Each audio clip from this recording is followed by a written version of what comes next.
With your help, we can continue to fight for freedom, reach new audiences, and bring important information to the public free of charge. This is not possible without your generosity. Join our quest for the truth and our freedom and donate today, telling it as it is.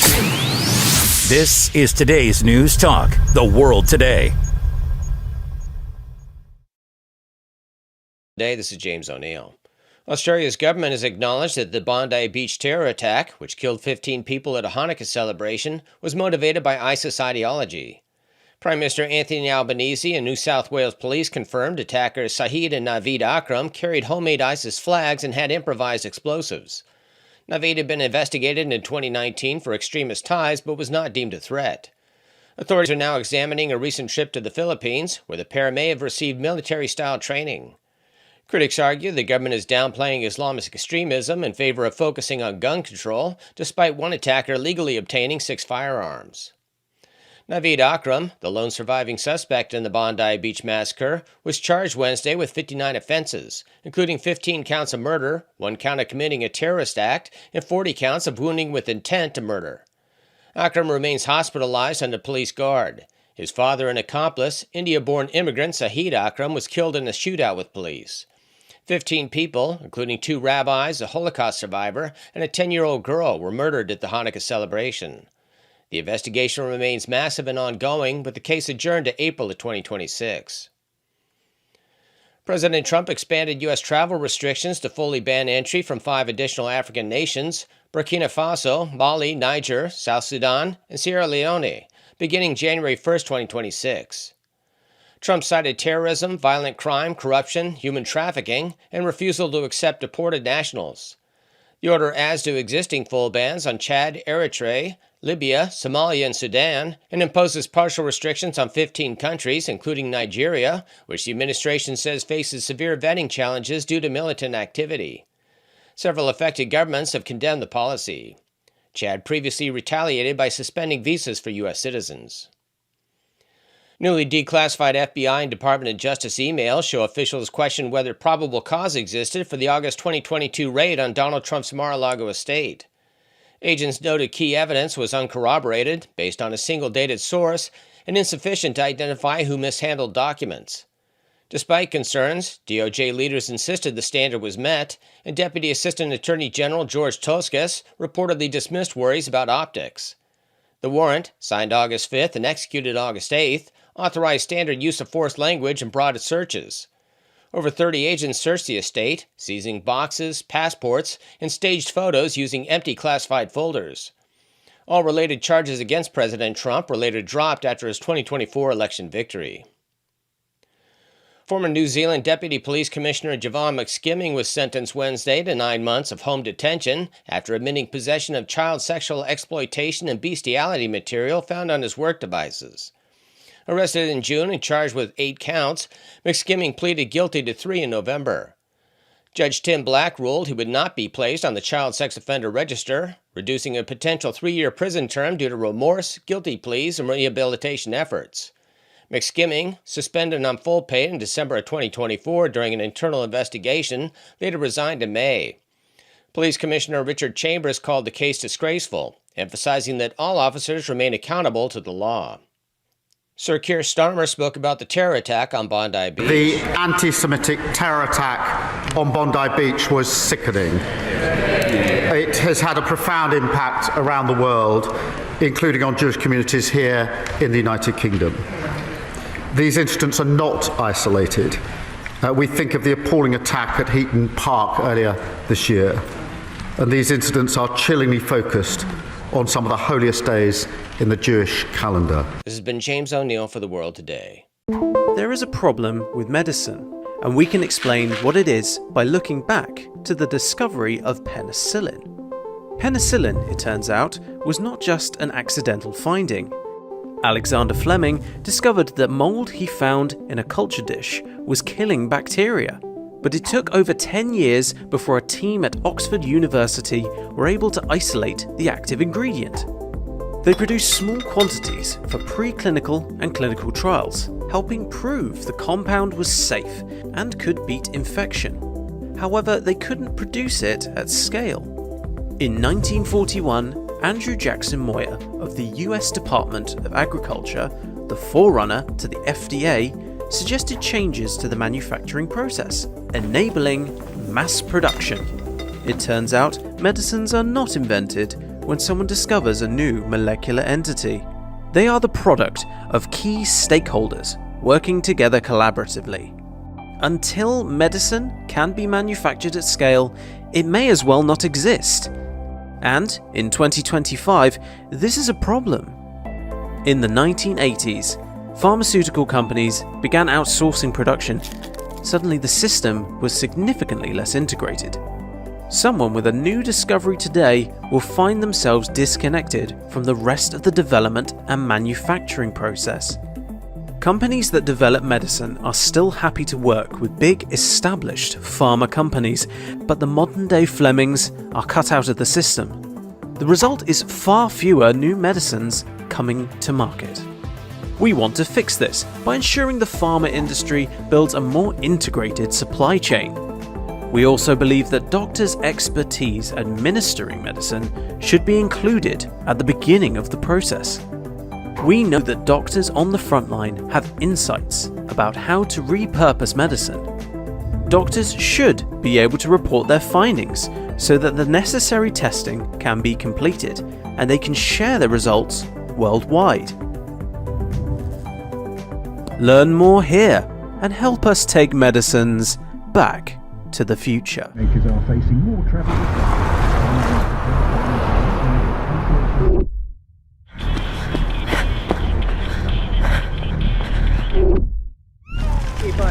When we're on the go, it's easy to go into our own world.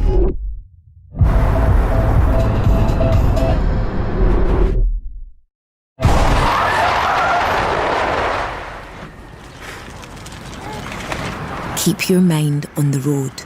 Our beautiful world is changing, withering, dying by the hands of those who don't value nature, even though we all depend on it for life itself. But there is hope. Together with caring friends, the Nature Conservancy can restore our lands, heal our waters, and save our wildlife with big solutions only nature can provide. But every day we lose more of the places we love, and we urgently need to save endangered lands, waters, and wild species. The actions we take today will determine the tomorrow we leave to our children and grandchildren. The water they drink, the air they breathe, the beauty they experience. To learn more about how you can help protect and conserve our beautiful world, visit nature.org today. Asthma is a growing problem, especially among children. Asthma affects the quality of life for millions like me every single day. My name is Chris Draft, and I have asthma. And I've spent more than a decade in the NFL tackling asthma on and off the field. Join me in the EPA in helping people control their asthma. Asthma is a lung condition that can be controlled through medication and by avoiding things that can make it worse. 3 steps are the solution to controlling asthma. Step 1, talk to a doctor. Step 2, make a plan. And step 3, get rid of things that can make it worse. Asthma can be tackled. For more information on asthma, log on to epa.gov/asthma. We're today's News Talk, the world today.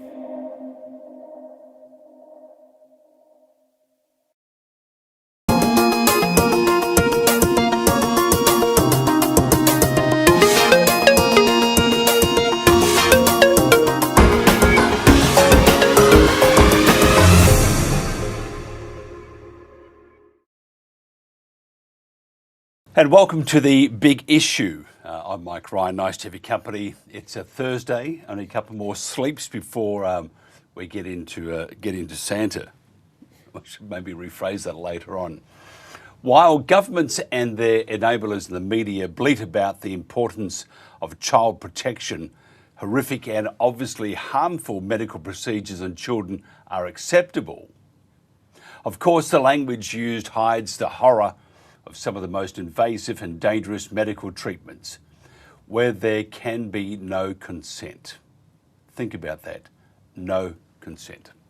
Gender-affirming care is defined politely as supportive, holistic, medical, psychological, and social therapies helping transgender, gender diverse, and gender exploring individuals align their lives with their internal gender identity, including counselling, hormone therapy, puberty blockers, surgery, and social legal changes, all delivered with respect and tailored to personal goals. In reality, many of these treatments can only be seen as experimental or worse.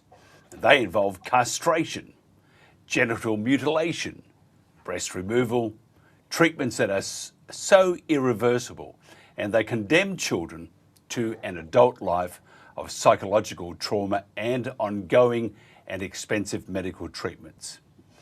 We ask our panel today to help us understand, if we can, why our politicians are so weak and supportive of the cruel treatment of children.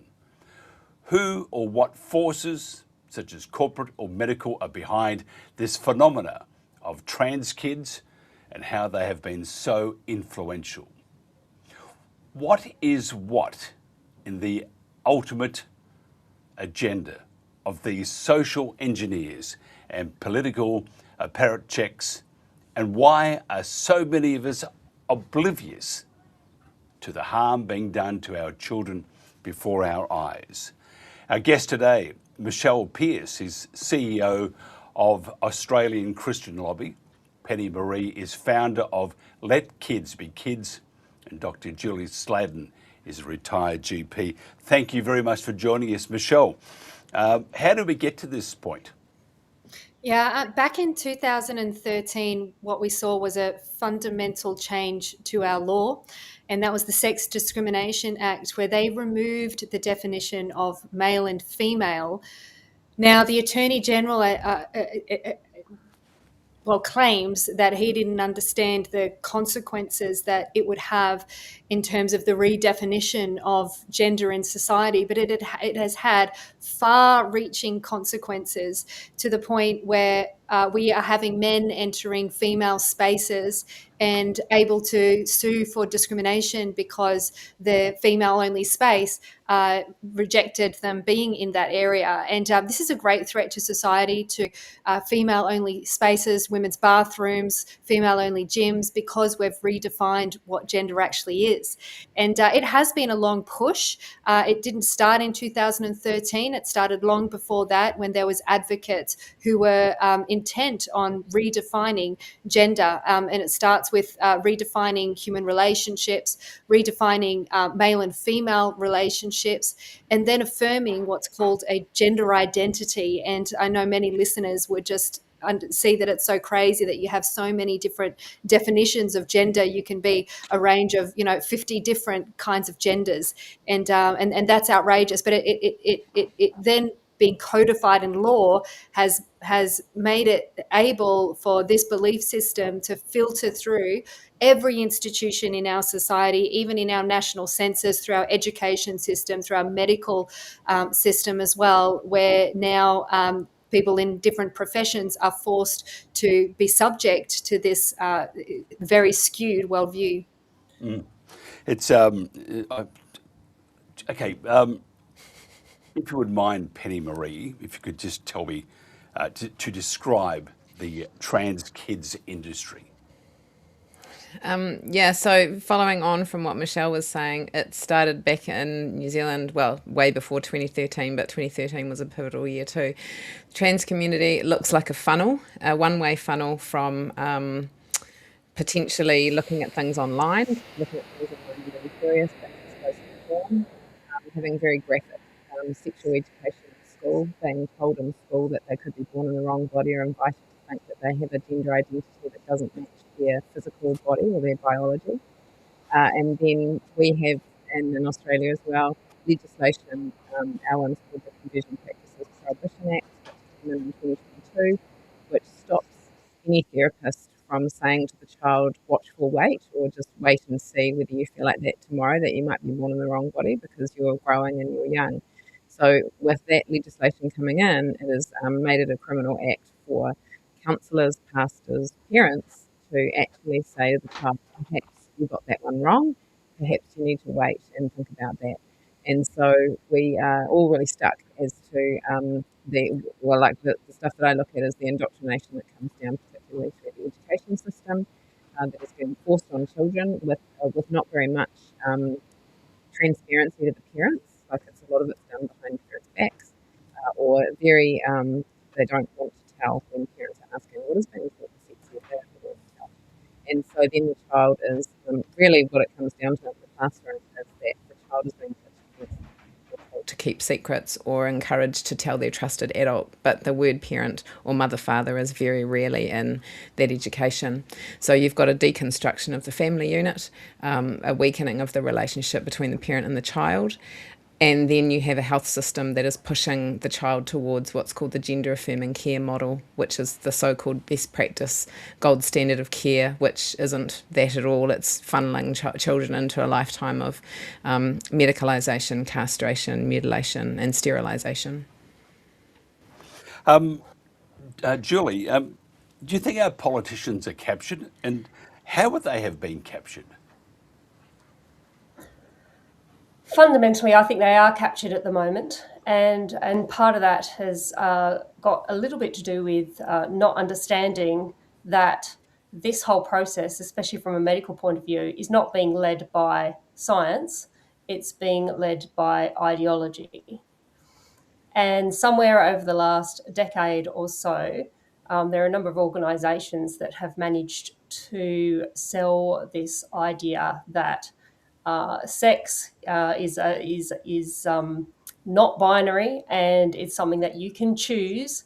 And organisations such as OzPath, which sells itself as a professionals organisation that actually has people with lived experience as some of their members and most active people who help to develop their policies and statements, who with no actual professional qualifications at all. Their qualifications are lived experience, and they've been some of the people writing.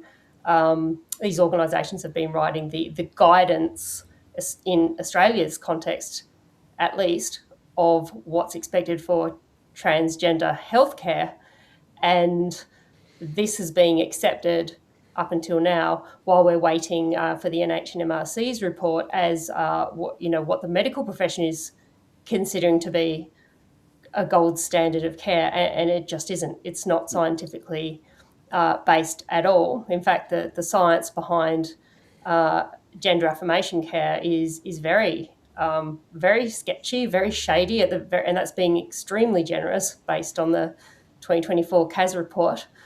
But it just seems that they've been bamboozled by a ideology and a movement that has, to a large extent, taken everyone, including the medical profession to some extent, by surprise. My guest, Michelle Pearce, CEO of Australian Christian Lobby, Penny Marie, founder of Let Kids Be Kids, and Dr. Julie Sladden, retired GP. Just going to go to a quick commercial break. We'll come back and we'll talk about something that I find is highly, highly disturbing. This is The Big Issue on The World Today. There is a problem with medicine, and we can explain what... Hey there, I'm Lance Bass, and this is Chip. For more than 100 years, American Humane has been on the front lines protecting animals in times of crisis. From Pearl Harbor to 9/11, the California wildfires, and the coronavirus pandemic, American Humane Rescue has provided life-saving assistance for animals in virtually every major national disaster. If you're anything like me, your pets mean the world to you. And if disaster strikes, you want to keep them safe.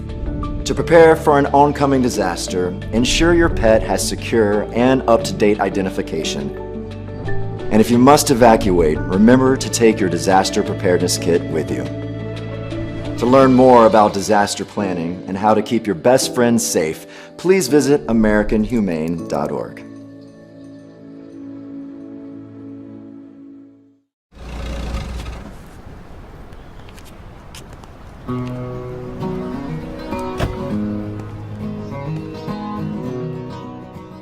G'day, Troy Casadale here. I've been travelling around this country playing music for more years than I'd like to remember. I've spent a lot of time on stage, but I reckon I've spent more time on the roads getting to gigs. And honestly, I've seen worse behaviour on the roads than I've seen at any concert of mine, and often from people who have years of experience behind the wheel. It's probably been a while since a lot of us have really thought about our driving, so take a sec and think about what you can do to help keep yourself and others safe on the roads. Us mob are almost 3 times more likely to die in a road crash than the rest of the population, so let's change that. Drive safely. Don't get distracted by the phone or others in the car, or get hot-headed or any of that stuff. You wouldn't do inconsiderate things outside a car, so why do them in one? Don't let a car change who you are. Safer driving starts with you. There is a problem with medicine, and we can explain what it is by looking back to the discovery of penicillin. Penicillin, it turns out, was not just an accidental finding. Alexander Fleming discovered that mold he found in a culture dish was killing bacteria, but it took over 10 years before a team at Oxford University were able to isolate the active ingredient. They produced small quantities for preclinical and clinical trials, helping prove the compound was safe and could beat infection. However, they couldn't produce it at scale. In 1941, Andrew Jackson Moyer of the US Department of Agriculture, the forerunner to the FDA, suggested changes to the manufacturing process, enabling mass production. It turns out medicines are not invented when someone discovers a new molecular entity. They are the product of key stakeholders working together collaboratively. Until medicine can be manufactured at scale, it may as well not exist. And in 2025, this is a problem. In the 1980s, pharmaceutical companies began outsourcing production. Suddenly the system was significantly less integrated. Someone with a new discovery today will find themselves disconnected from the rest of the development and manufacturing process. Companies that develop medicine are still happy to work with big established pharma companies, but the modern day Flemings are cut out of the system. The result is far fewer new medicines coming to market. We want to fix this by ensuring the pharma industry builds a more integrated supply chain. We also believe that doctors' expertise administering medicine should be included at the beginning of the process. We know that doctors on the front line have insights about how to repurpose medicine. Doctors should be able to report their findings so that the necessary testing can be completed and they can share their results worldwide. Learn more here and help us take medicines back to the future. Makers are facing more travel.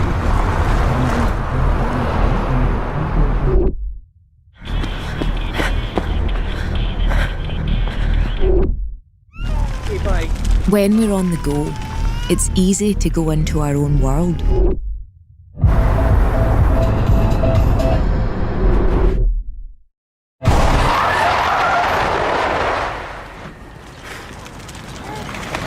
Keep your mind on the road.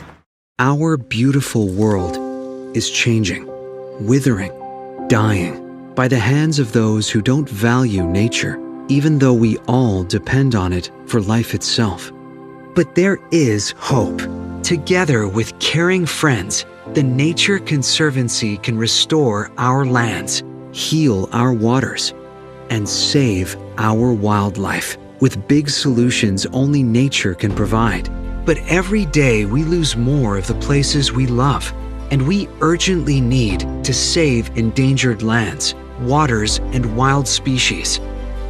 The actions we take today will determine the tomorrow we leave to our children and grandchildren. The water they drink, the air they breathe, the beauty they experience. To learn more about how you can help protect and conserve our beautiful world, visit nature.org today. Asthma is a growing problem, especially among children. Asthma affects the quality of life for millions like me every single day. My name is Chris Draft, and I have asthma. And I've spent more than a decade in the NFL tackling asthma on and off the field. Join me in the EPA in helping people control their asthma. Asthma is a lung condition that can be controlled through medication and by avoiding things that can make it worse.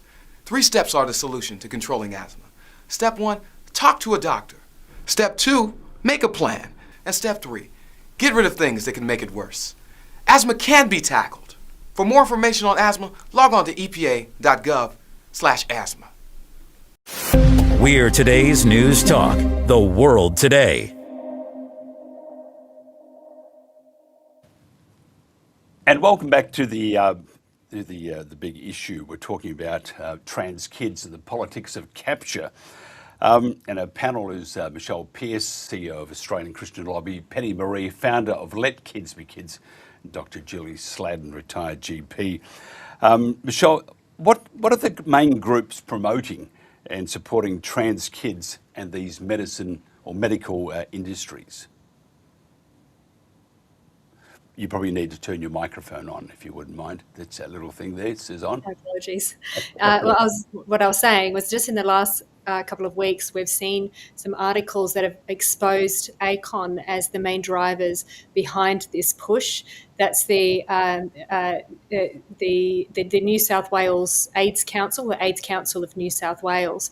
Back in the 1980s, it was very much about preventing AIDS, and because there was such a big epidemic then. But now it's not such a great epidemic, and they've really put their focus on advancing the transgender agenda and help to really push this framework of disoriented belief onto really every sector of society. We're seeing the human rights commissions in every state captured by this, anti-discrimination commissions, equal opportunities commissions, who have defined any opposition to gender affirmation ideology as discrimination.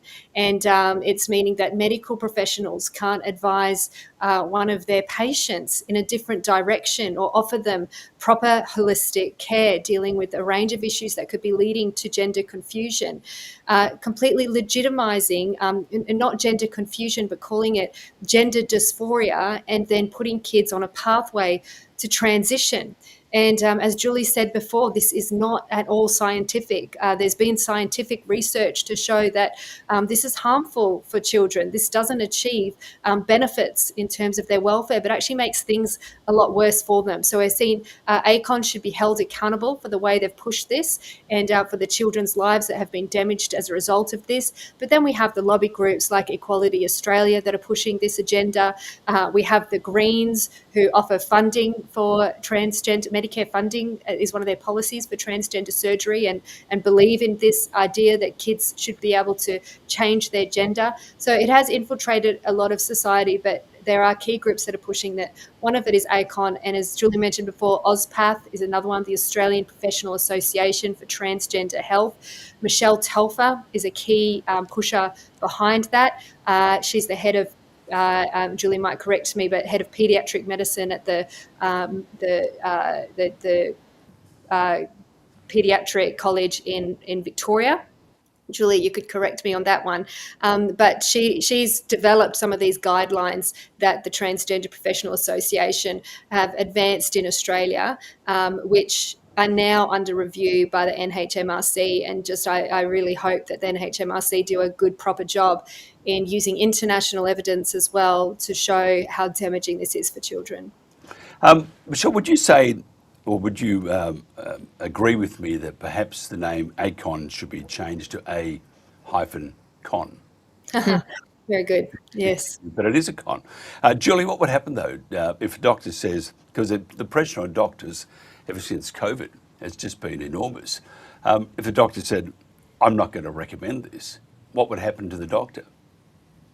Well, that's already been played out by the story. Many of your listeners, and viewers may know the story of Dr. Gillian Spencer, who was a child psychiatrist, or is still a child psychiatrist in Queensland, and was working at the hospital there in paediatric child and adolescent psychiatry, and was uncomfortable with offering gender affirmation care, and has been suspended by her employer for not following through with what they said was a lawful direction. Now, when policies and bureaucrats start telling doctors how to practice, this is incredibly dangerous. And we've seen, as you rightly said, through COVID, but definitely through the childhood gender affirmation debacle, as I would like to call it, doctors being pressured to conform with policies and directions. And, politics has been overreaching into medicine now for quite some time. And I was actually speaking with a colleague this morning about, when did that all start? And I think there was no starting point, but it certainly ramped up over the last decade and a half. And the regulatory agency, AHPRA, the Australian Health Practitioners Regulatory Authority, prior to that instigation in 2010, each state took care of its healthcare practitioners and registered them, and the medical councils, undertook any investigations. But that was all nationalised, and there seems to have been a coordinated approach to just controlling doctors since then. And the problem with that, when you get one organisation that controls doctors, you only need a little bit of rot to set in for there to be huge problems. And one of the problems with AHPRA is they are not accountable to anyone, not even the Anti-Corruption Commission. So there's a whole bunch of reasons that have contributed to doctors, not being able to, or not feeling as though they're able to speak out. And then when you match that with the politicisation of an ideology and that entering into medicine, it really is a huge danger for public health, and especially for our children. And that's why people like Dr. Julian Spencer can't stand by and watch this happen, because we should be protecting the health of our children at all costs. I see at the moment, my own opinion is that Australia is changing. I cannot believe how fast it is changing. And it seems that there is little consultation from government. We're just going to go ahead and do it. And I won't go into all the areas of hypocrisy that, in fact, I'm sure they have a ministry of hypocrisy. Just like Monty Python had a ministry of silly walks, but I think one's more dangerous.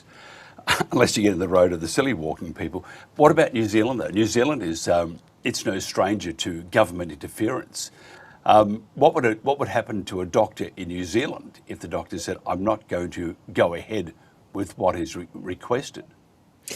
Yeah, it's interesting because I'm listening to Michelle and we've got exactly the same footprint happening. It's total lockstep, as you know, across the Commonwealth countries. I don't know of a doctor that has tried it because I think that the ethical doctors largely vacated their stand in the COVID mandates. So I talk to people who are medical doctors who are on the outside now, looking in, trying to see how they can help. I have got some records that were sent to me from a counsellor. So this is where the conversion practices thing comes in, is a counsellor who was working for a Christian organisation, and they invited one of the activist lobby groups that come in and do the rainbow washing training, and they resisted it or said that it wasn't their beliefs. And then I believe it was actually the people working for the lobby group themselves who put a grievance in against this person, who has subsequently had to get legal help and has lost their job. So I am seeing that the force of this on people is coming down through the legal system, through the complaints process, but I haven't seen it happening in the medical field. I have talked to nurses who used to prescribe hormone, or wrong sex hormones, I call them, who choose not to now, and then the client coming in that wants them just goes to another medical professional in that clinic. That's the only way that I've heard people getting around it, because of everyone's just frightened. I'm just wondering who pay? I mean, which overseas groups are sort of influencing the? NGOs, for example, are funded by international groups as well as government. Where does the money come from? I mean, it's interesting that we have overseas interest. It must be a lucrative business. I can answer some of that if you want me Yes, to. please do. In New Zealand, I want to know about New Oh, Zealand. in New Zealand, yeah. Well, so I've done a lot of research into this because I look at following the money. So there's an organisation called ILGA, the International Lesbian and Gay Alliance, and that's just one of them. But that is a international overarching body that has over 2,000 trans lobby groups in it from all around the world. They're a consultative body, and you and I have talked about this on a previous interview, but they're a consultative body to the United Nations.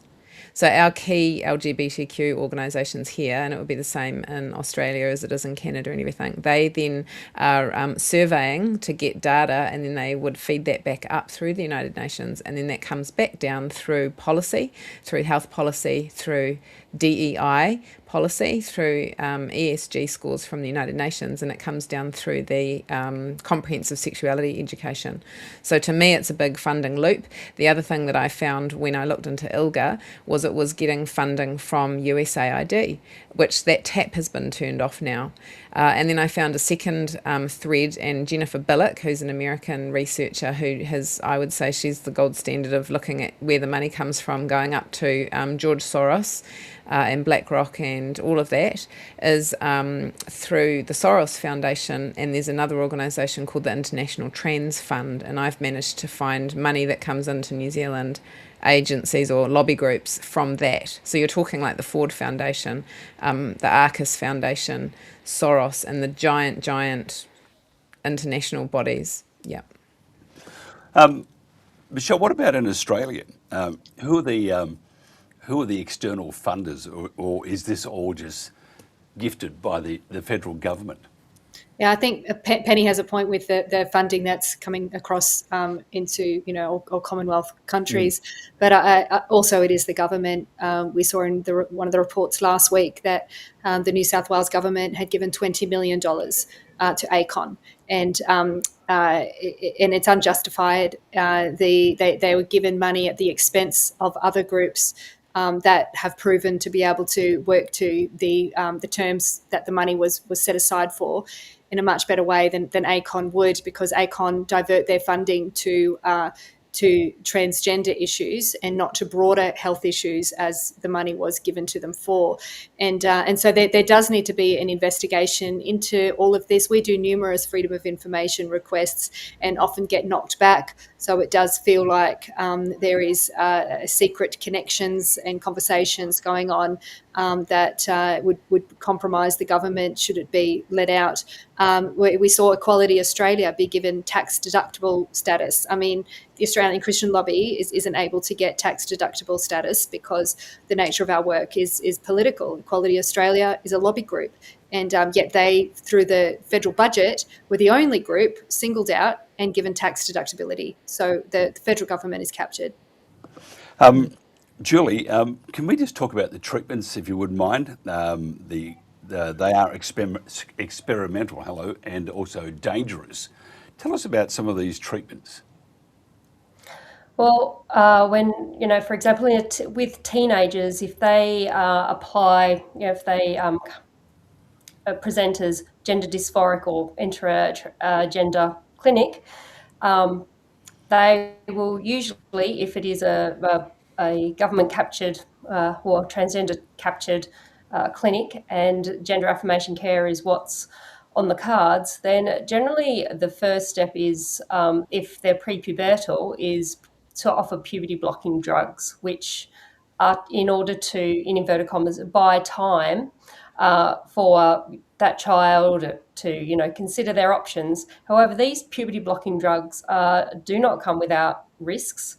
There are no substantial trials, and I would actually say that it would be unethical to run such trials in children because some of the effects, if not a significant number of effects, are irreversible, even though certain lobby groups would say that they are reversible. There is no evidence to say they're 100% reversible, and it affects everything from, you think about what happens to a child's body when it goes through puberty. It's an enormous change, and everything changes from growth, stature, mind development, hormonal changes.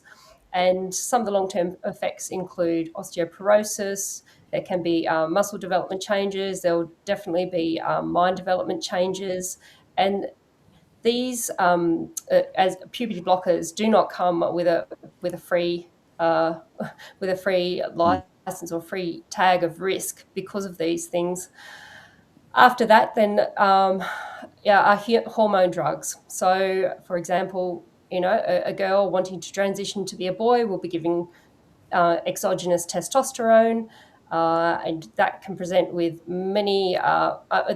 Each of her cells are actually programmed to be a girl that has XX chromosome in every single cell. So you're essentially trying to tell this girl's body that to do something that it's just not programmed to do.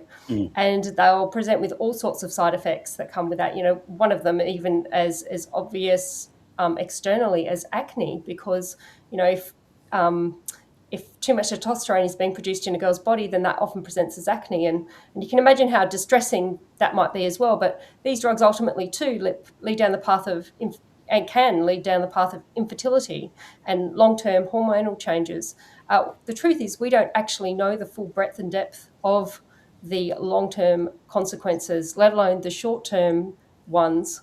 And even more tragically, many of these treatments that the puberty blockers can only be prescribed in children for central precocious puberty. So when they're being prescribed in Australia, they're being prescribed off license, often in public hospitals, publicly funded taxpayer clinics, and therefore if they're provided in the clinics, often these will be done through the hospital, and therefore the puberty blockers can be funded by the taxpayer as well. So it's just an absolute tragedy what's happening and the way it's happening. Who gives consent? Is it the child or the parent? Julie? Consenting children is there's a concept called Gillick competence, and that's if a child demonstrates, and it's a very nebulous thing. It really is something that's based on the relationship that the doctor has with the child in understanding, where does the child understand the consequences of a procedure or a treatment or information that's being given to them.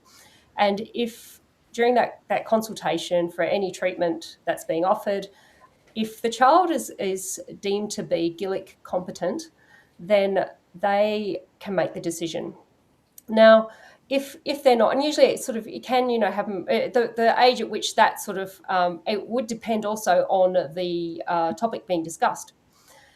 Now, one of the significant arguments for children not being able to make some of these decisions about their puberty blocking drugs and other hormonal treatments is they cannot grasp the breadth and depth of the consequences of these decisions that they're making, that it might be a lifetime of infertility, it might be a lifetime of pain if they go down the pathway of surgery and all of the consequences of that. It might involve removing breasts or having body parts cut off. They cannot possibly understand the consequences that this may bring later in life, because their brains just simply are not able to fully understand those consequences. And so the parents are very much involved in this. However, the experience that I've heard of people who have been in these situations, like parents sitting in the room of their children while these treatments options are being discussed, is that they're often steered in the direction of these life-altering and life-changing treatments that have no evidence attached to them. And the parent is being pushed to go along. And I've heard it said on more than one occasion, for the practitioner to say, would you rather have an alive daughter or a dead son, or the other way around?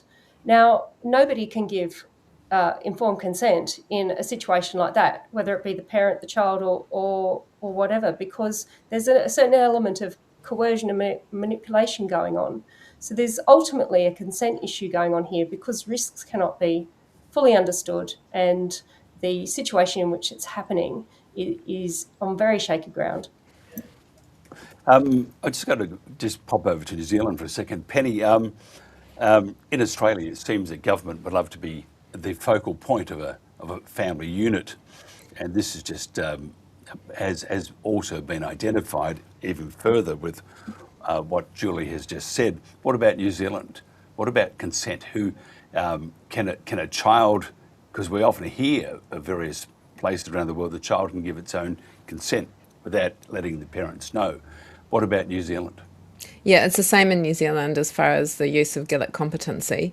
I'm not a medical expert. I sort of look more at the education side, but it is that. And I mean, that was proven during COVID as well, when they let 12 to 15-year-olds decide whether they knew enough about themselves to go and get the jab without parental consent. That happened in my own family.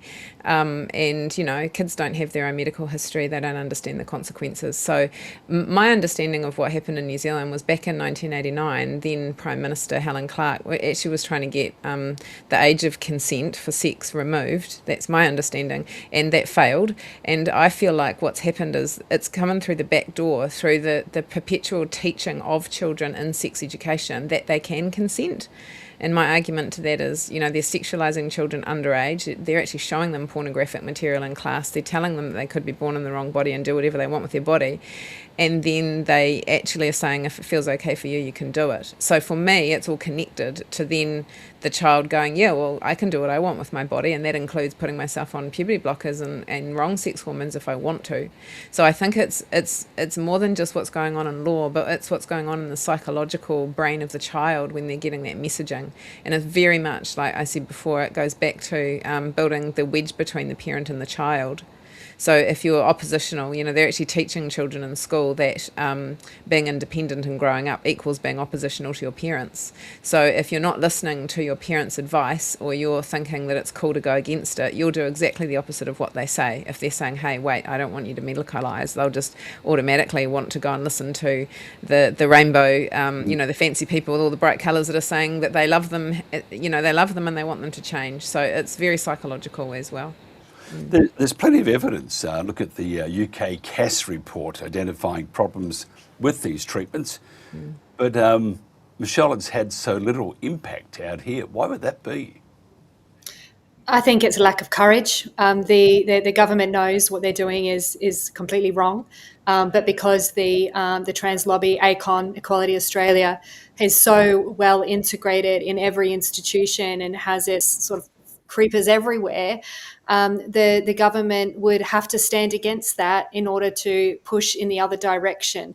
And that's going to take some courage to really stand up for what's right and what's true when they have been so captured by this ideology. It also takes some humility as well, admitting that they were wrong to allow this to happen. And but I think what they don't realise is the longer they allow it to happen, the more consequences we're going to see, and they're going to be made bigger fools of for not dealing with this much earlier. And there are detransitioners that are speaking out, beautiful young women that have been mutilated, that have had their breasts cut off, that are now suing the Department of Health and trying to work out how to sue their GPs or even sue the education system because of the way that they were deceived and misled into this. The law, the government is accountable for the laws they pass, and within conversion therapy laws, we're seeing the rules that stipulate that doctors can't lead children in a different direction if they want to change their genders. That's in our Australian law, and that's leading children down this pathway of deception and harm. So the government needs to be held accountable for that, and but they're showing at this very point a lack of courage and a lack of humility. I totally agree with you. I think they're trying to replace parents in many ways, which is a perfect model for a communist country. And we're not yet, but slipping that way.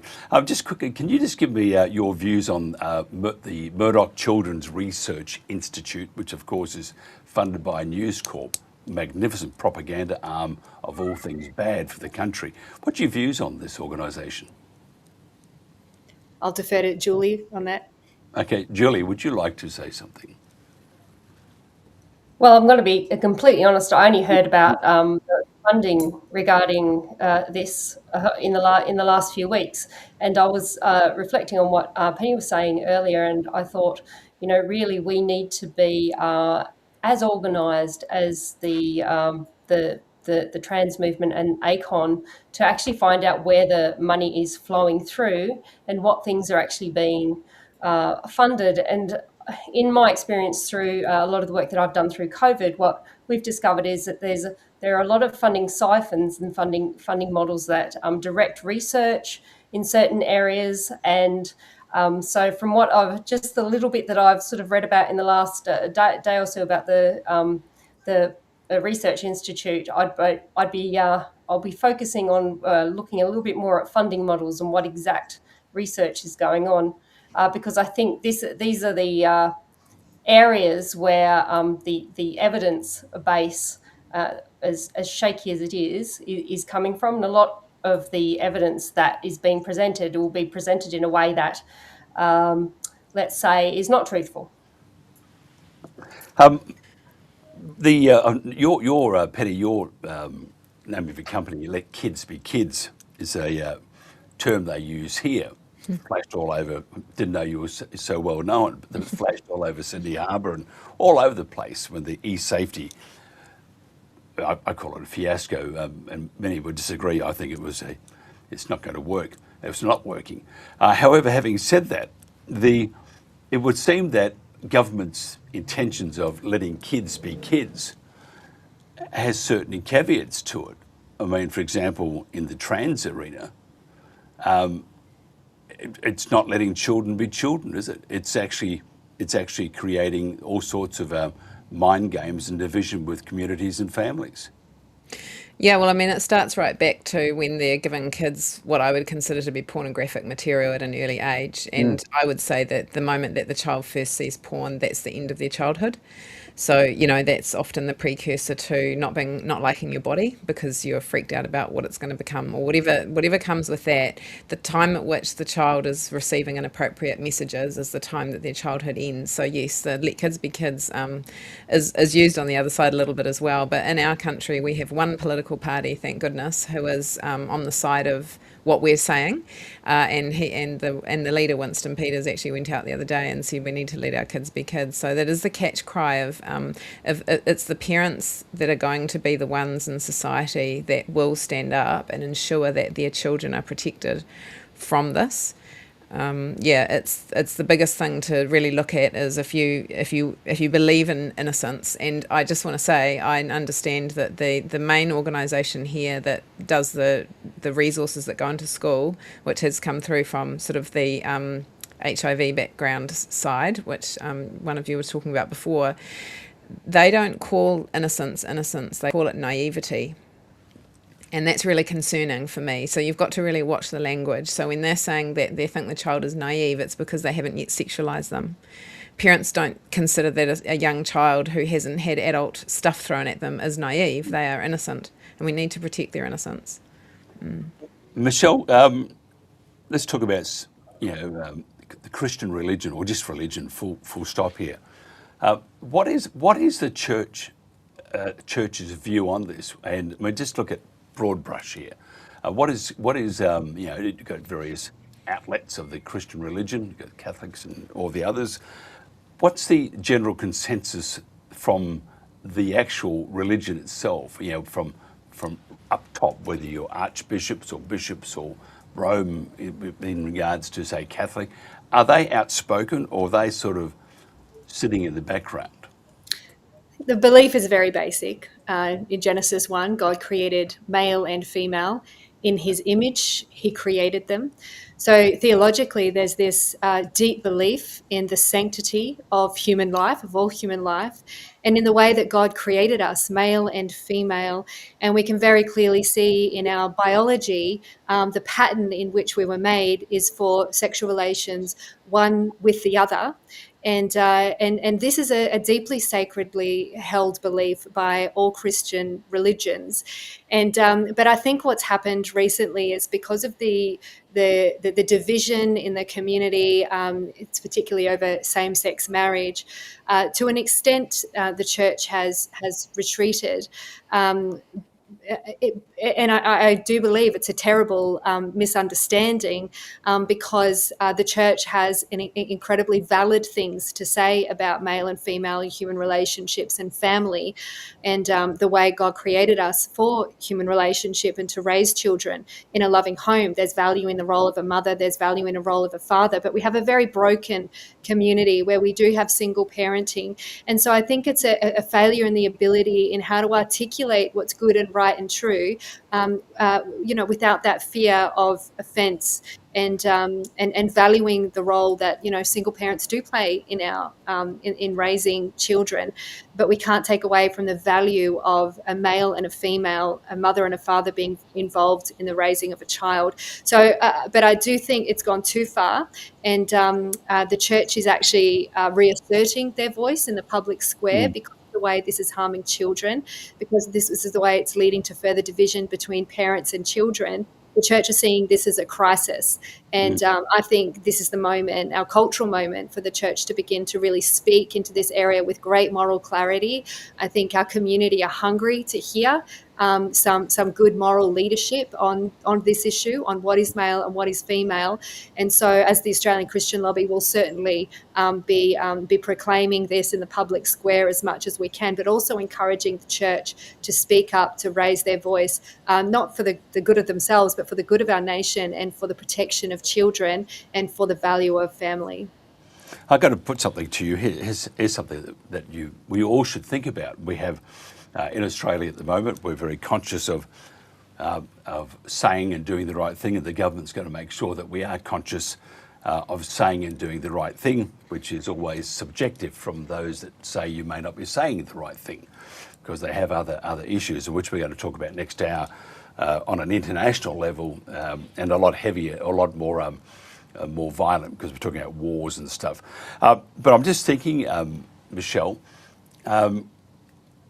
what can happen now in Australia, and it's about to become worse, that if you put out something or say something that is offensive, and no matter how much you believe you are right, if it is offensive to a particular group or one person or individual, and they make a complaint, you can be in an enormous amount of trouble because they found that offensive, and it was hurtful and bordering, if not in their mind, hate speech. Now, it seems ludicrous that religion could get to that stage, especially the Christian religion. But if a church put out something and says, we don't agree with that, we think it's terrible, someone gets offended and they will report you. What do you do then? You go to court and you face the charges, and you pay the fines or you're put in prison, but you've done what's right and you've spoken what's true. And I think that's what it's going to take to turn this thing around, because most people in Australia think that that's unreasonable for good Christian people to be taken to the courts, to the civil and administrative tribunals, defending themselves for saying what's very simply and logically true and right. And so, when I go and see politicians and I'm talking about the hate speech laws and how these can stifle the ability for Christians to have free speech, they ask me to prove it. Well, what cases are there? I list some cases, but to them it's few and far between. And we see each case as outrageous, but when we get more and more of these cases, it'll cause the community and the politicians to wake up and say, actually, we need to wind these laws back. They're being misused. And, the trans lobby knew that they were going to be used in that way. And that's why they pushed them in there. But to be able to wind them back, we actually need to see more of these cases. So our encouragement would be to Christians, to the church, say what you believe, say it unashamedly, say it for the well-being of our nation, and face the consequences, because that's what it's going to take to turn things around. Look, we're running out of time, but just quickly, Julie, Western society is based on the Christian religion, Christianity. So if, for example, the church does a particular, says something and it offends someone and they end up in court, wouldn't you most likely agree that Western society is spiralling downward? I certainly would. I think people don't understand, or certainly in this country, we've started to forget how much civilised Western society is actually founded on Judeo-Christian values. And it's one of the, is it the only religion where, forgiveness is practiced. And anyone who's read the Bible, and if you haven't, then I encourage you to.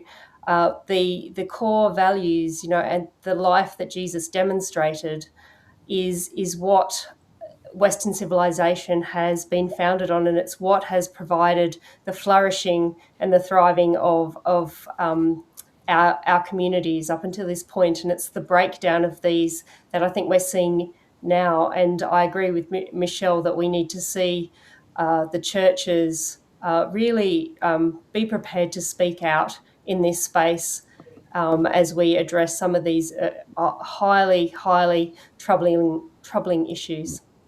And just finally, Penny, where to from now? And you have 30 seconds because I'm way overdue now, and the news guy is pulling faces at me. Where to from now? Everybody needs to speak up, like Michelle was saying. Everybody needs to speak the truth, whether it's online or in person, and you really need to do your research and look at what's going on with your own children and grandchildren, and you need to reaffirm to your children and every young person that they're beautifully and wonderfully made and perfectly made. Thank you so much for your time, Michelle Pearce, CEO of Australian Christian Lobby, Penny Marie, founder of Let Kids Be Kids, and Dr. Julie Sladden, retired GP, and about to plough into a nice red wine, I would imagine, from the Tamar Valley area. Jolly good. This has been The Big Issue, and this is The World Today.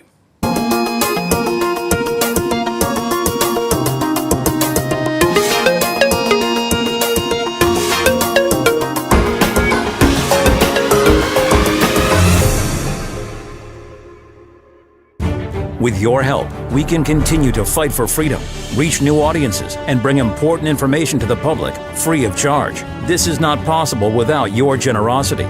Join our quest for the truth and our freedom and donate today, telling it as it is.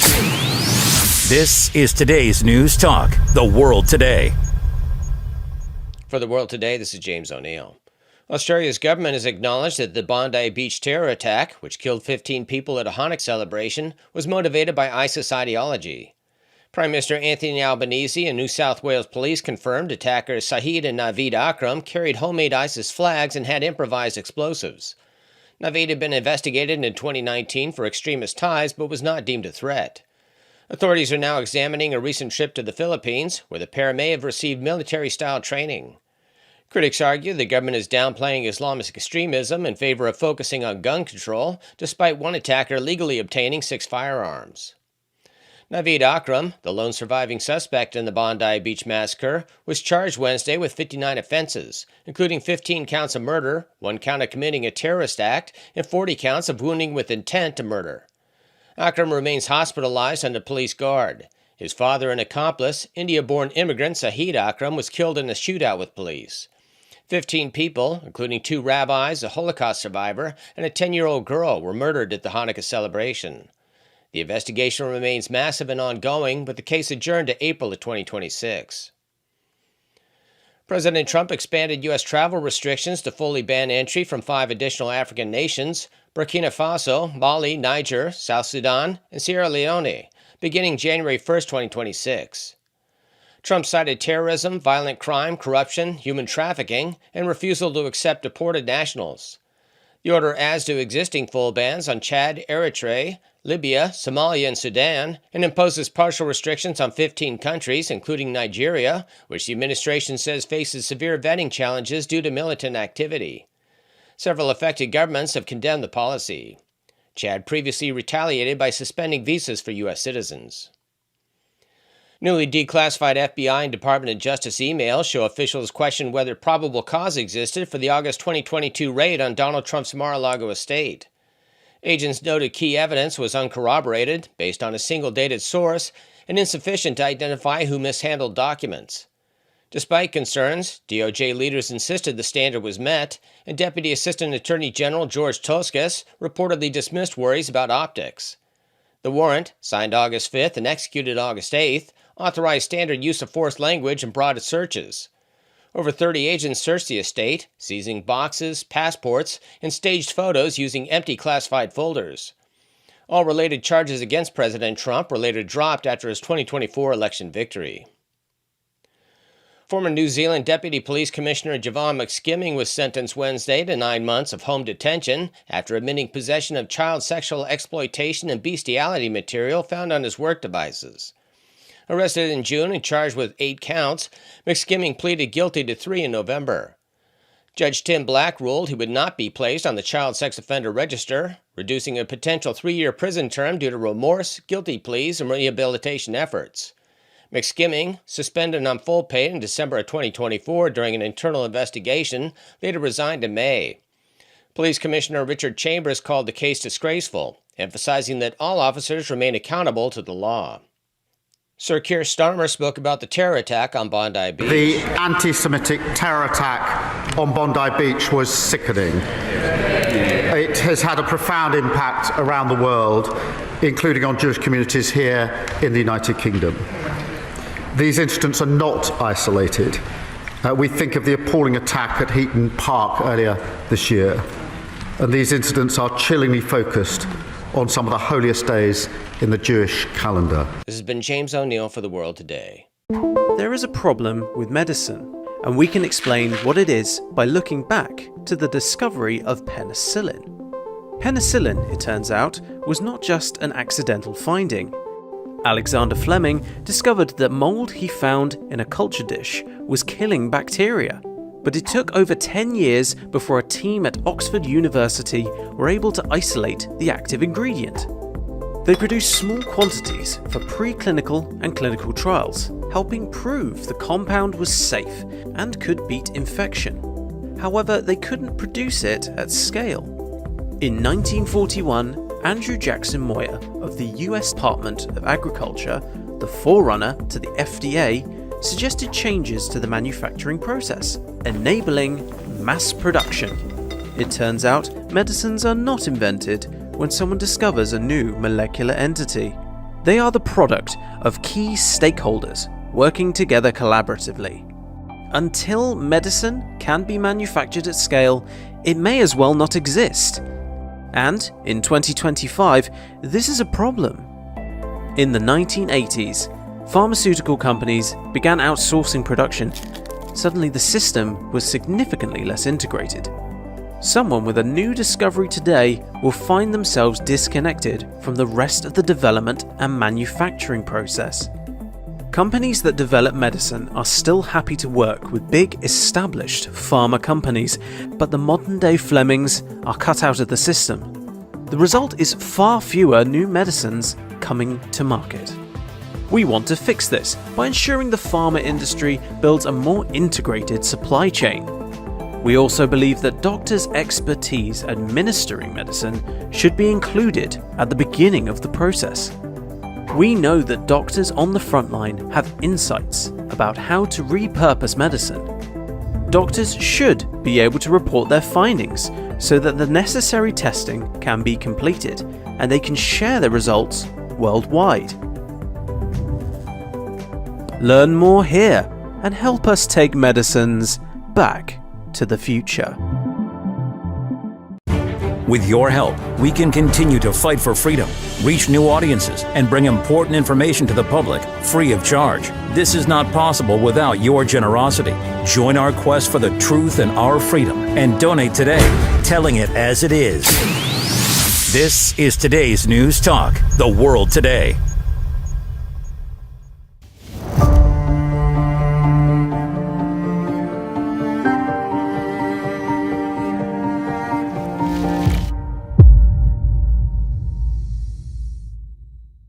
And welcome to the Protagonists, just following the big issue. This is The World Today. Nice to have your company too. On the 15th of December, the European Council adopted sanctions against 12 additional individuals and 2 entities for foreign information manipulation and interference, FIMI, F-I-M-I, and malicious cyber activities against the EU and its member states and partners. The Council listed notable foreign policy analysts embedded in institutions, think tanks, terrible places they are, our universities, they're all closely linked to or affiliated with the Kremlin's policy and messaging apparatus, and influencers promoting pro-Russian propaganda and conspiracy theories on Russia's invasion of Ukraine, as well as anti-Ukraine and anti-NATO narratives. Some of these are former Western European former military or police officers. Now, the Council imposed other sanctions. The Council statement said restrictive measures now apply to a total of 59 individuals and 17 entities. Those listed as subject to an asset freeze, and EU citizens and companies are forbidden from making funds, financial assets, or economic resources available to them. Natural persons also face a travel ban that prohibits them from entering or transitioning through EU territories. Our panel is here to discuss these sanctions, their meaning and validity, and their application to two well-known and distinguished people, Colonel Jacques Bau, retired Swiss colonel and intelligence officer, and Xavier Moreau, journalist, ex-military officer of the French army. Are we witnessing, as Professor Alfred de Sayers believes, a civilization collapse? The EU is sanctioning Bau for publishing books and articles expressing views on the Ukraine war contrary to those of the NATO leadership, or is this just blind panic? Where to from here for Europe? Our guests are Professor Alfred de Sayers, Professor of International Law, and Dr. John Loglan, Forum of Democracy International. We did have another guest come on, Paul Thacker, but we can't seem to get hold of him. Hopefully he'll pop in at his convenience. First of all, my question, are we witnessing, as Professor de Sayers says, are we witnessing a civilization collapse? Professor Alfred de Sayers, would you like to lead, please? Good morning, first of all, from Geneva, and it is cloudy and misty in Geneva. Well, it's not a civilization collapse from today. I mean, this has a prehistory.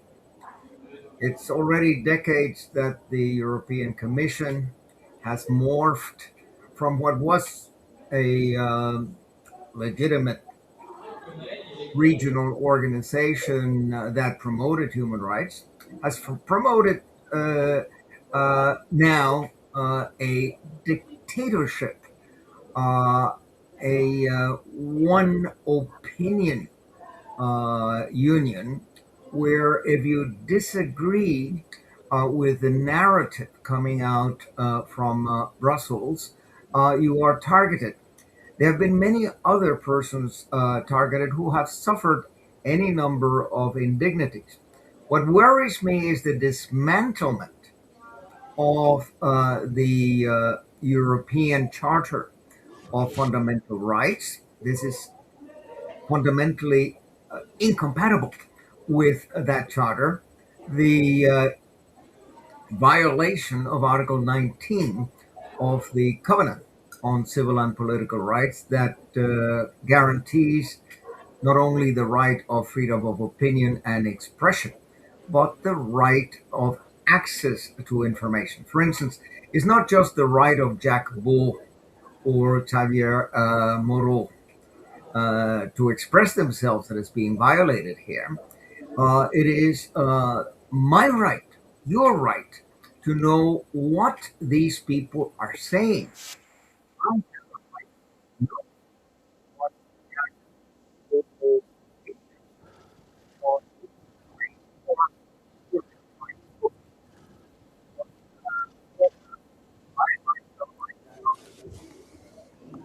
In Switzerland, when I read this book, Gouverné par les fake news, which it's like every page 2/3 text and 1/3 of footnotes. Everything that Jack Bull says is well documented. And he uses 90% Western sources. Jack Bull is not at all a propagandist. He's not an influencer. He's an intellectual. He's a scholar. And I admire him. I have had the honor of sharing panels with him on 2 or 3 occasions here in Geneva. And it is shocking how the Swiss government has not exercised diplomatic protection on behalf of its citizen who has been subjected to major violations of his human rights by the European Commission under false pretext. He's only been targeted because of his narrative, which does not coincide with the narrative of the NATO propagandists. And then you ask yourself, if they can do this without due process, I mean, this is a dictate from the bureaucrats in Brussels. There's not been a court involved in finding that Jack Bull has committed some sort of a crime. No, nothing at all. I mean, his assets are being frozen. He won't be able to enter the European Union or travel within the European Union, etc., etc. All sorts of indignities, violations of his right to privacy, etc. That an organ is imposing without any genuine explanation other than calumny. You know the Latin expression calumniare audacter semper aliquid. Herit, be brazen in your defamation because always something is going to stick. And if you go into the Wikipedia article on Jacques Bull, you will say he is accused of being a conspiracy theorist. I assure you, he is not. He is a scholar and he examines point by point by point. He's one of the most rational people I know. And if they have targeted him, are they going to target John Mersheimer? Are they going to target Jeffrey Sachs? Are they going to target me, for instance? I mean, they don't stop at anything, these people. And it is not, really, it's not even 1984. It's not only the Ministry of Truth and War is Peace and slavery is freedom, etc., etc. It's not just Orwell. It is more in the line of Aldous Huxley and Brave New World. They have done this gradually, but they are dismantling civilization. They are dismantling centuries of enlightenment. They are dismantling Voltaire. They are dismantling achievements of the French Revolution and of philosophers. Take Immanuel Kant or take Baruch Spinoza or take Leibniz. I mean, it is really worrisome what is going on in Europe and even here in Switzerland. The Swiss Federal Office of Foreign Affairs is not doing anything at all to protect this man, as little as Australia did back in 2010 and 2012, when an Australian citizen was targeted by the United States, and talking, of course, of Julian Assange. And Australia did nothing until Albanese, who actually went out of his way to save this man from the torture he was subjected to. And in this context, let me mention the book. Maybe he will be targeted too, Professor Niels Melzer. Professor Niels Melzer, the UN rapporteur on torture, who wrote this book, The Case of Julian Assange. And he visited Julian Assange in Belmarsh prison in London. And I visited Assange myself, but I visited him at the Ecuadorian embassy in London, as the case may be. Here you have a clear case of inaction by Australia to protect Assange, clear inaction by Switzerland to protect Jacques Beau. So here again, what are we witnessing? A collapse of a system of protection that was set up in order to objectively protect the rights of citizens when these rights are being violated by a foreign country. Go into the 8th edition of Satov's diplomatic practice, and you will see how this diplomatic practice actually was well anchored. And think of what this means, this inaction. Can I ask John, what's your thoughts on this, and to add to Alfred? Well, I should declare an interest. I'm a friend of Xavier Moreau, and I've known him very well for, I believe, about 15 years. Jacques Beau, I don't know personally, but like Alfred de Zayas, I've followed his activities with enormous interest and admiration as they've developed over the years. Xavier Moreau, similarly, has built up an immense following. I live in France. I'm speaking to you from France, and Xavier is French. He has hundreds of thousands of followers as a result of having built up, as I say, over, I believe, about 10 years now, a weekly video broadcast analysing international affairs, and of course with, in recent years, a very big emphasis on the Ukraine war. And people admire him just as they admire Jacques Beau. They admire him.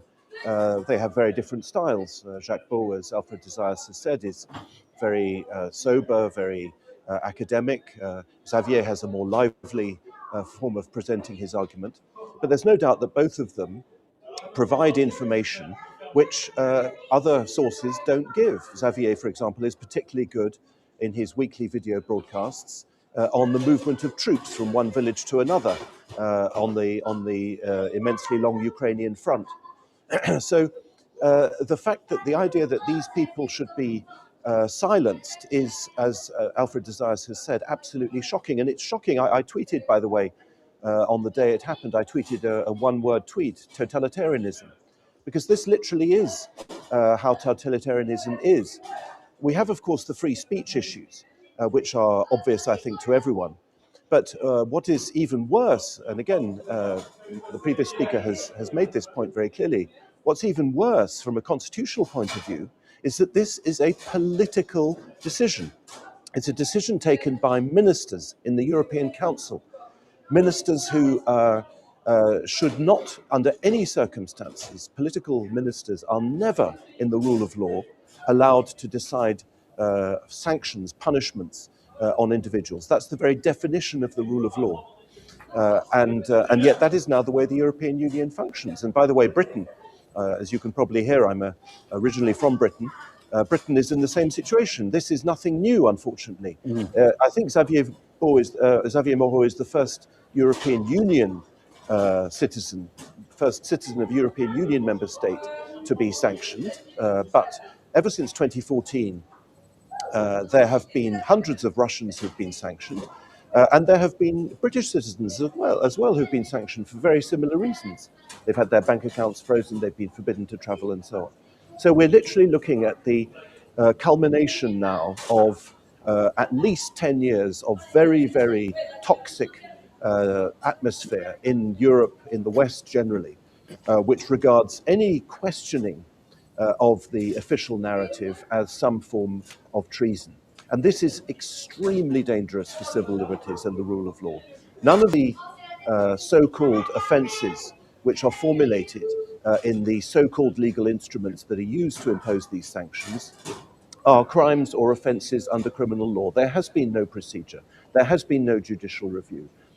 This is, I repeat, a political decision. It wasn't taken by the European Commission, which is an administration. It was taken by the European Council, the ministers. And when you have a situation in which ministers, politicians, can decide to seize people's property then, as I say, and as Alfred Desires has said, we are looking at a violation of something which has been understood in the English-speaking world since the 13th century and Magna Carta. It's that fundamental. Alfred, interesting with Jacques also, his reference material is not from anything from Russia. It's more, I think, more Ukraine, Western civilization, but not from Russia. And he determines, he has his opinions and his determinations using that information. So it's not propaganda by any stretch of the imagination. Tell me this, in your humble opinion, sir, is there anything left of academic freedom in Europe? Well, very little, and so little that I myself do not longer publish in German journals. I used to write in the German Yearbook of International Law and in the publications of the Max Planck Institute. I am a former senior the senior researcher of the Max Planck Institute for International Law in Heidelberg.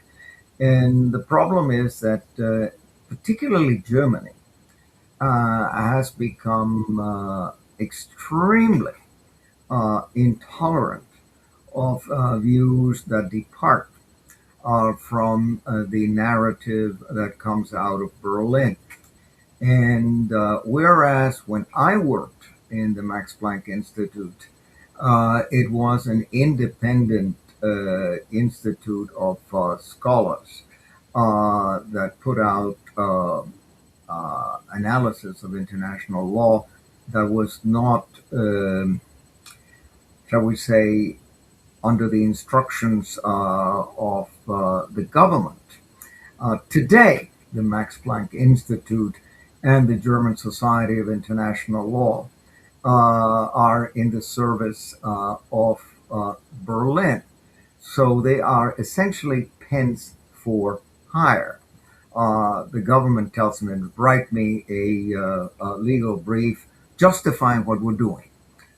Make it in legalese appear like what we're doing in Berlin is compatible with international law, where it's actually promoting international law, when the situation is exactly the opposite. And I have not accepted a single invitation to lecture at German universities. I used to be an expert. Twice in the 1990s, I was invited by the CDU, Friedrich Merz party, by the Christian Democratic Union, as an expert, legal expert before the Bundestag Rechtsausschuss, the legal committee of the Bundestag back in 2019. That was the last time I spoke in Germany. I was twice an expert on human rights in the German parliament. But future invitations, subsequent invitations, I rejected because the legislation in Germany is so totalitarian that any criticism of the government of Netanyahu, of the government of Israel, is amalgamated with anti-Semitism, which is a criminal offense in Germany. And any defense or any explanation of what the Ukraine war is all about is amalgamated into apology of war crimes and crimes against humanity. So even though me being a lawyer, I can defend myself, etc., and I'm sure at the end of the day I would be acquitted, I have no time to waste with frivolous and vexatious litigation. So if a case is brought against me, I would have to defend myself. That would cost me 50,000 euros, and it would make me waste a year of my time. One person who is pointing out these problems in Germany is another professor, a friend of mine. I've been also on panels with her, is Professor Gabriele Krone-Schmalz, a very bright woman who speaks perfect Russian, etc. And this is a book she wrote recently, Russland verstehen, which means trying to understand Russia. That is a play on the expression in Germany, Putin verstehe, which is, of course, a curse word. You're not supposed to understand Putin. You're supposed to condemn Putin. There's no other way. This is another book by Gabriele Krone-Schmalz, Eiszeit, which means, the return of the very, very Cold War between Russia. Yes, we actually have a party. I think John has a party happening in the background or something, and we want to. Yeah, I'm sorry. I've tried to move to a quieter place, and a couple of, I think they're about 7 or 8 years old boys have started to play table football right next to me. So Correct. At least they're doing something useful. Well, tell them, invite us next time. Yeah. Do you think, John, we're heading back to the days of the Roman or the Spanish Inquisition? Yes, we are. I mean, what strikes me is the use of the word narrative. This is, by the way, in the official texts and in official statements. We had in London, for example, only the other day, the head of MI6 giving a long talk about security threats to the United Kingdom, and one of them is the so-called Russian narratives. I find this obsession with narratives particularly disturbing. To me, what it shows is that the Western governments who wish to suppress what they call alternative narratives, the use of the word narrative shows that they are only interested in narratives. Western governments increasingly devote massive effort, nearly all their effort, I would say, to controlling the narrative, to perpetuating illusions, to propagandizing. People like me and Alfred de Zayas and Xavier Moreau and Jacques Beau, we're not in the business of promoting narratives. We're not interested in narratives. We're interested in analysis, in criticism. We're interested in, as Alfred de Zayas has just said, understanding, verstehen.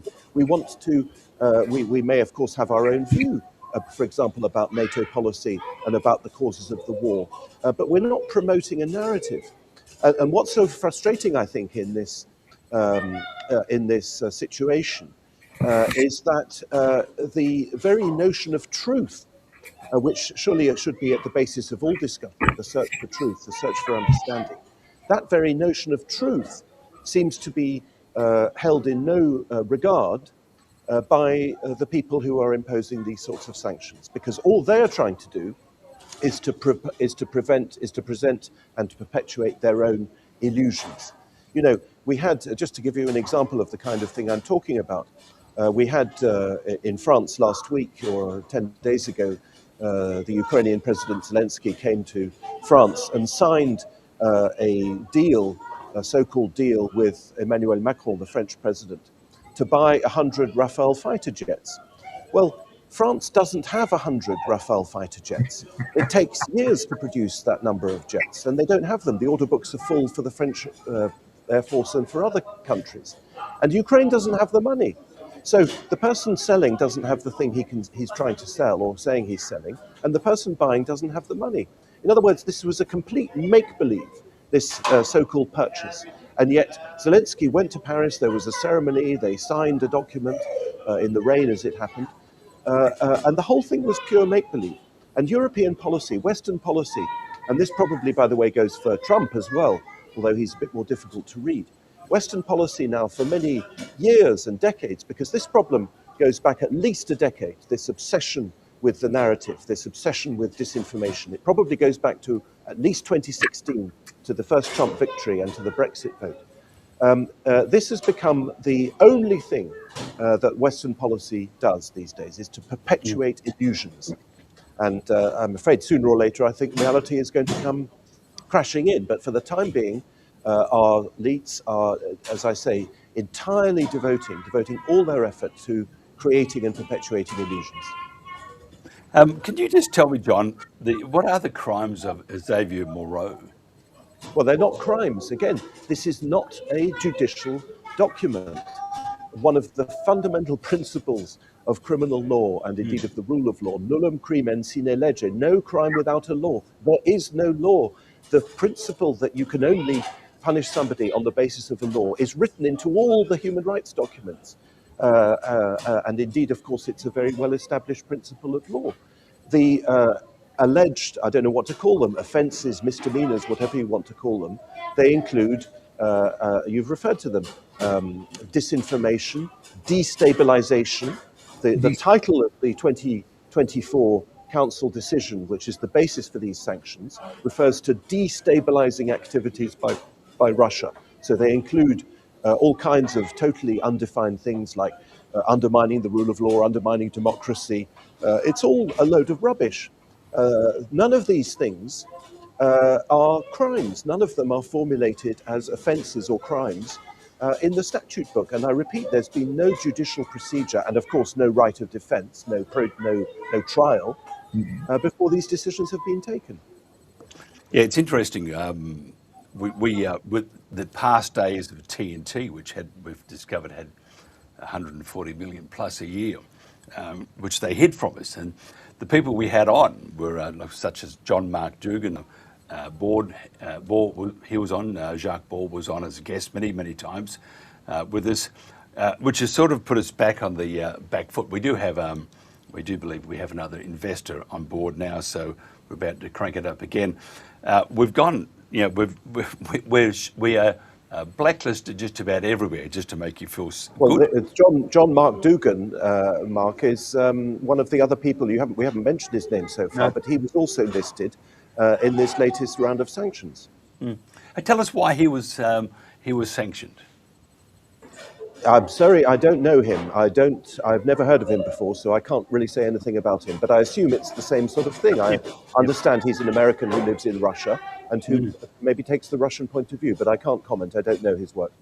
Alfred, can you chip in there or not? No, I don't know him either, but I wanted to confirm much of what John has said and go back to this, shall we say, emblematic book by Noam Chomsky, Manufacturing Consent. We're supposed to be democracies.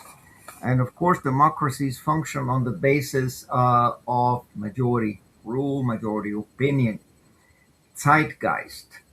And the narrative that John is talking about is intended to brainwash everybody. The idea is groupthink, that the entire population will go along with what the leaders say. Of course, that is more akin to a dictatorship. And Noam Chomsky, John Mersheimer, Jeffrey Sachs have been pointing out this very problem and what it entails for our democracy in the United States, which obviously also applies to the United Kingdom, to Australia, to Canada, to France, etc. Now, what can Jacques Beau do? I have written a longish article that is about to come out now, indicating the mechanisms that can be used. I myself, as former United Nations independent expert and rapporteur, I have contacted my successor as the IE on international order, Professor Georgios Katrogalos, and he's acting. And I contacted Irene Khan, the rapporteur on freedom of expression. I've contacted Volker Turk, the High Commissioner for Human Rights, and said, this is big. It is very big when the European Union dares to sanction the exercise of freedom of expression. This is a fundamental right in the International Covenant on Civil and Political Rights and in the Charter of Fundamental Rights in Europe.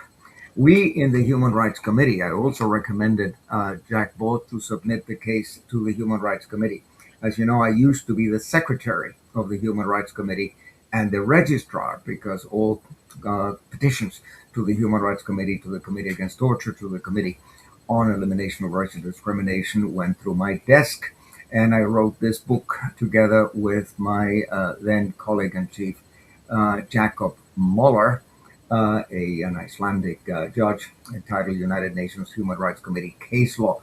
Here, there's a key case for Jacques Beau, the case of Sayadi et al. Against Belgium. And the Human Rights Committee found that Belgium had violated several of the rights of the victims, including the rights of freedom of movement, Article 12, the right of freedom of expression, and the right of privacy, etc., etc. The victims had been subjected to sanctions by Belgium. And Belgium tried to weasel out of responsibility.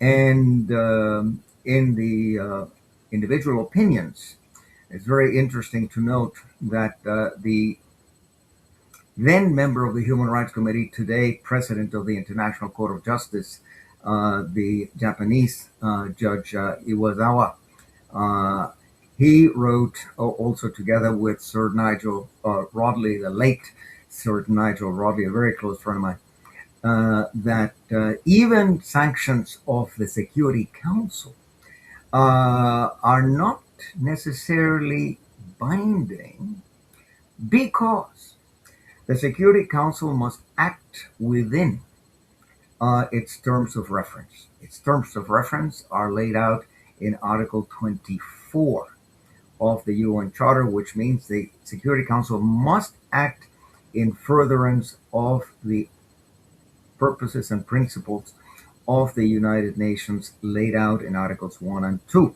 Among them are, of course, human rights and self-determination, etc., etc.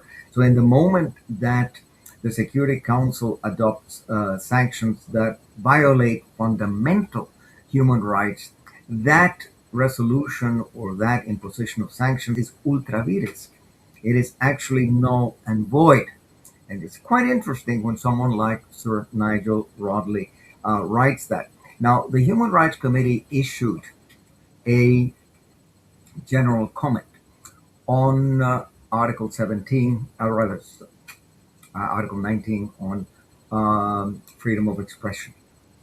And I wrote a long piece for the Netherlands International Law Review commenting on this general comment of the Human Rights Committee. And let me quote from paragraph 49 of the general comment.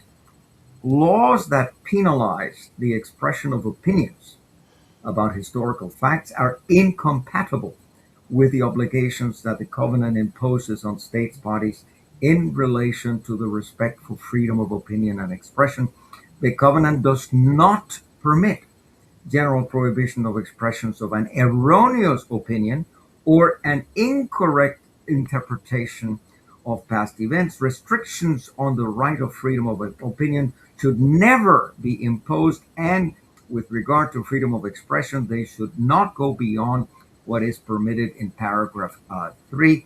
And the excuse or pretext of national security is just simply not good enough. So what is the Human Rights Committee telling you? There is a right to be wrong. There's a right to be stupid. There's a right to have the wrong opinion and to disseminate it. And if you are a fool, like our President Donald Trump, if you are a Caligula, he also has the right to say nonsense. But I have the right to say that what Donald Trump is saying about Venezuela, for instance, is a lot of hogwash. And it should not be penalized for saying that that is rubbish. John, would you like to add to that? Yeah, I'd like to add 2 points. Firstly, we can indeed discuss this in terms of rights and wrongs, legal matters. We can also discuss it in broader cultural terms. I mentioned a moment ago 2016, which was the year when Trump was first elected and when the Brexit vote happened. And in the last days of the Obama presidency, before he left the White House, President Obama passed in 2016, in December, I think, a Foreign Propaganda Act, which set in place a large, well, it's a bill, it's an American act, American law, which ended up setting in place a huge industry destined to control disinformation. And this industry is completely out of control. It's out of control both legally and also culturally.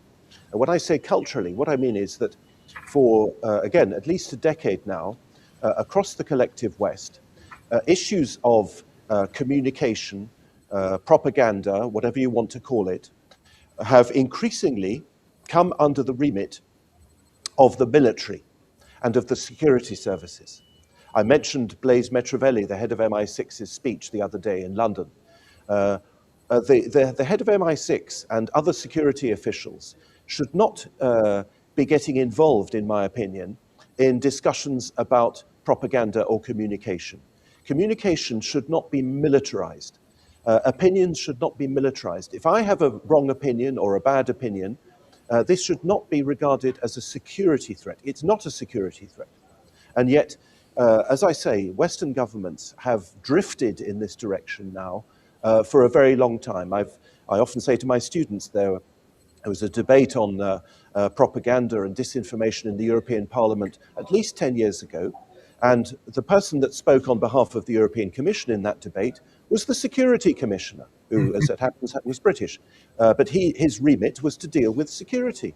Surely the person debating should have been the Directorate General of Communication. If somebody's losing a propaganda war, well, you better do better on your side. You don't regard it as a security matter.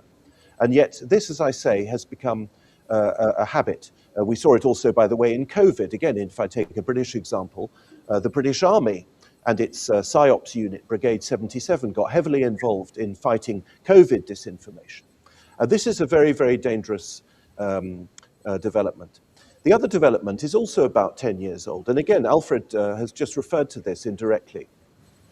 I, like he, was also very often in the media, in university contexts. I'm lucky to be a university lecturer still now in one of the very few free universities left in Europe.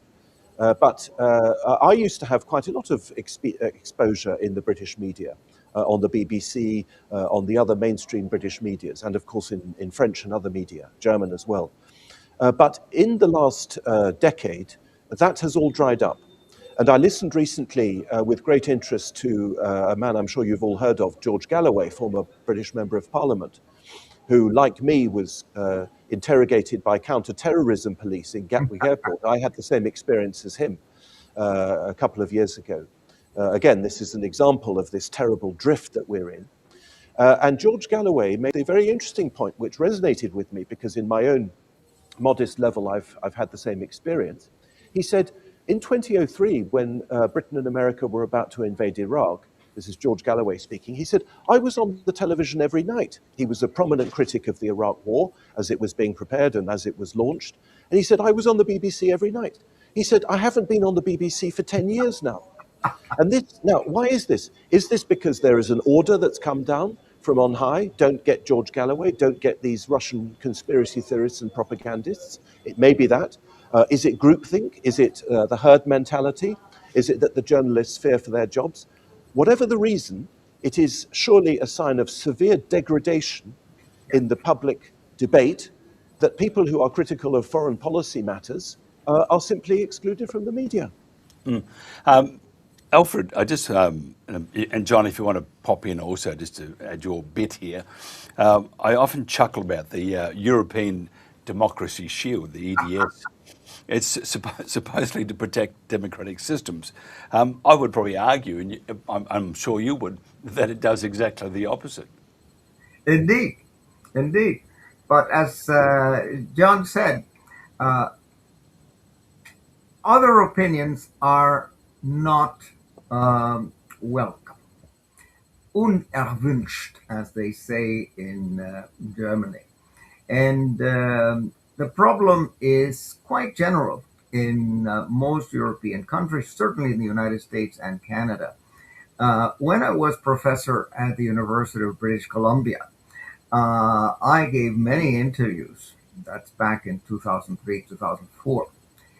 When I was at the Max Planck Institute, when I was at the Institut für Völkerrecht in Göttingen, I was on ARD and CDF. I did two television specials at the time.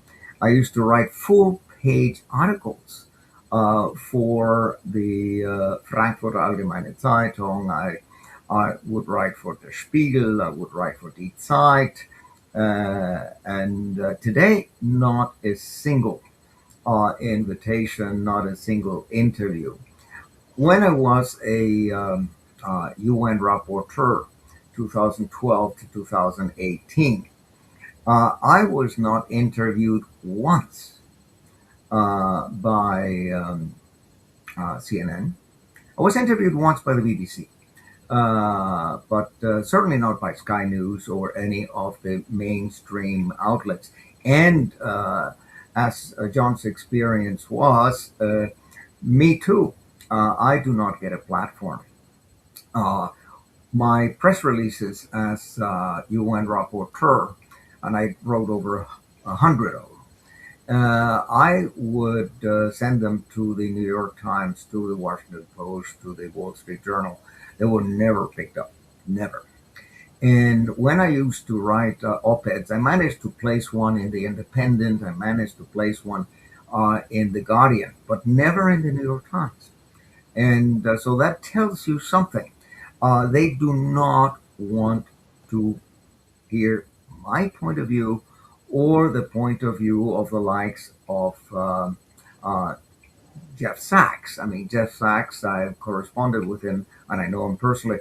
I corresponded with him for years, and he tells me also the invitations by CNN and the mainstream media have completely dried up. They do not want to give John Mersheimer or Jeffrey Sachs a platform.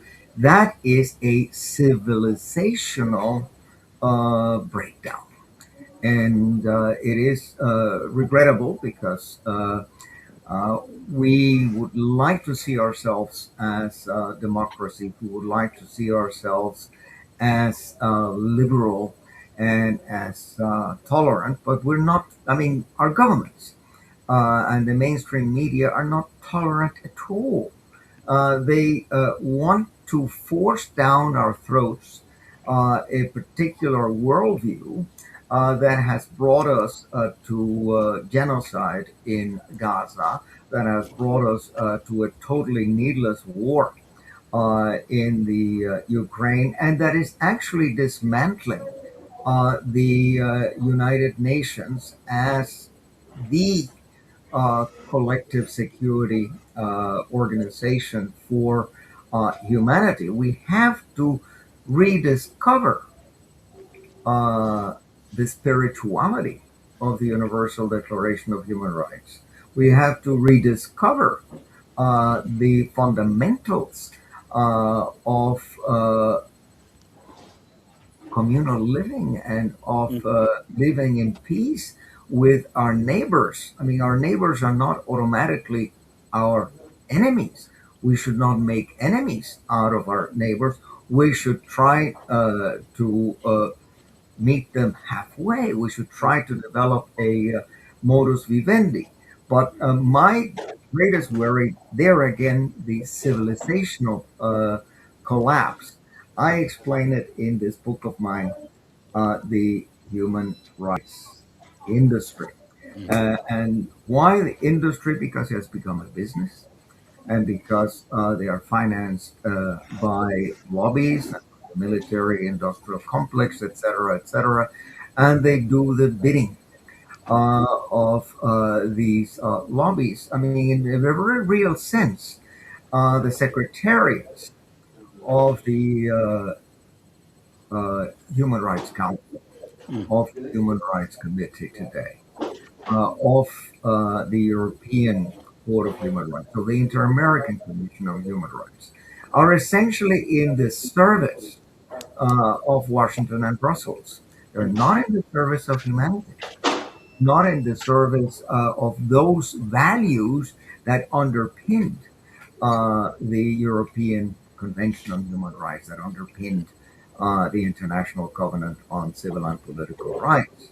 And unless we correct that situation, unless the institutions created to defend our rights function correctly, we are on a spiral downward.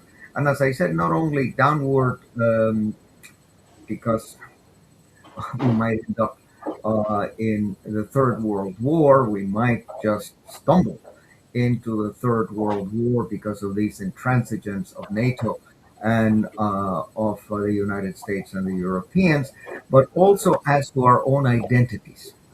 Our own identities as, if you want, in the Judeo-Christian tradition, our own understanding of the big issue as the program that preceded this one. I was listening also to the Christian organizations and their concern about the dismantlement of certain fundamental principles like marriage. Way it is anchored in Article 17, 23, 24 of the International Covenant on Civil and Political Rights, and there's a positive obligation on the part of governments to ensure the stability of society through stable relationships between husband and wife and children, etc., etc. And what is happening is that we're being degraded to numbers. I mean, we're not the kind of, shall we say, independent agents that we were in the past. We're just supposed to do what we're told. And of course, the narrative, also the propaganda, the public relations will tell us that yes, we are a democracy and yes, we respect human rights and dignity. That unfortunately is no longer the case, and we should just face the music. We should realize that that is the situation and try to fix it. I just want to mention this to both of you, and if I can get a fairly brief reply, John. A couple of things. Surveillance measures passed Parliament last week applying to Berlin, allowing authorities to enter your home and activate spyware, which is magnificent, to say the least. And the European Commission's chat control plan, which would mandate mass scanning and other encryption breaking measures. Just quickly, your thoughts on those magnificent measures, in fact. And they well, are, it's just, of course, it's more, democracy. it's just more totalitarianism. I mean, the chat control thing is absolutely unbelievable. It hasn't been passed yet, but I'm sure it will be. We all know as well that the European Commission is trying to take, has imposed very substantial fines on X. And Yes. your viewers may not know this, but the French president in the run-up to the 2027 presidential election is determined to control social networks and to prevent young people from having access to social networks because he regards them as an enemy of democracy. So this is a very, very broad problem. And while I, of course, completely agree with Alfred about the civilizational collapse that this represents, I'd just like to, in conclusion, make one more point, which we perhaps haven't made yet. And that is that freedom of speech is a public good because it helps us to get to the truth. And in the specific case of the Ukraine war, the one message which Xavier Moreau has been communicating for the last 3 years since the invasion of February 2022 is that Russia cannot lose this war. That's his opinion. It's his opinion as a military analyst. He backs it up with all kinds of arguments about the number of men that Russia has, the number of shells that it's producing, the future possible mobilizations that there could be in Russia, the hypersonic missiles, the nuclear-powered missiles, and so on and so on and so on. And he builds up, and has built up over 3 years, a very substantial body of argument. I think Jacques Beau probably does the same thing. explaining the military reality on the ground. And you know, war is a great bringer in of reality. That is what happens in war. Reality breaks in. And what terrifies me about this attempt to control the narrative is very obviously that the governments, the European governments, who, as I've said, are engaged in nothing but make-believe, are determined, it seems, to hide not only from the public, but also perhaps even from themselves, this very frightening reality, which is that we, NATO and the Ukrainians, are facing military defeat. And that simple fact, if it is a fact, is something that should inspire policy, not make-believe and narrative, because this is a matter of life and death. And that's why I find this whole drift, as I say, towards totalitarianism absolutely unbearable to observe. Yeah, I totally agree with you. Just in winding up, because we are running out of time again, I just want to know, and I'll start off with Alfred, your views on the media landscape. Sorry, it's an awful question, but I'd like to know, and if you could just remain calm, the media landscape in Europe and the state of independent media. Well, I write for independent media. Here in Switzerland, I write regularly for Schweizer Standpunkt, for Zeitfragen, for Zeitgeschehen in Focus, and they're all very, shall we say, solid and scholarly and well-based, and certainly not propaganda. But we're not making the inroads that we hoped we would make. The Neue Zürcher Zeitung is completely mainstream, completely aligned with Brussels, completely aligned with the official narratives. And the Neue Zürcher Zeitung used to be a very good newspaper. By today, it's a pamphlet. It is a political pamphlet. It is a disgrace. The same thing with the Frankfurter Allgemeine Zeitung in Germany. Even the Le Monde Diplomatique, where I also used to write on occasion. I mean, it has degraded. They have all degraded, and perhaps this book would help you understand what is going on. Permanent record by Edward Snowden. Of course, Edward Snowden is the whistleblower that let us know about the breach of privacy of all, not only politicians, etc., by the National Security Agency, but of average American citizens, and the fact how all this information is that used to intimidate. The chilling effect of all of these measures, including the Digital Services Act of the European Union that entered into force in 2022. I mean, we are in a critical situation. And the media, the mainstream media, is not helping. Thanks to you, thanks to another Australian, Caitlin Johnston. I mean, I read her in Substract, and her analysis of Ukraine, of Gaza, of Venezuela are very much in point. But I don't know whether government ever listens to Caitlin Johnston. We have in the United States very perceptive analysts, including Larry Johnson, including Ray McGovern, and of course Colonel Douglas McGregor. And these people are making an impact through YouTube, through the internet, but they are not in the mainstream media. And I don't see their views reflected at all by the Trump administration or by the administrations of Mr. Starmer and Macron and Merz. So Are we democracies? Of course not. Not at all. And we are democracies only in name.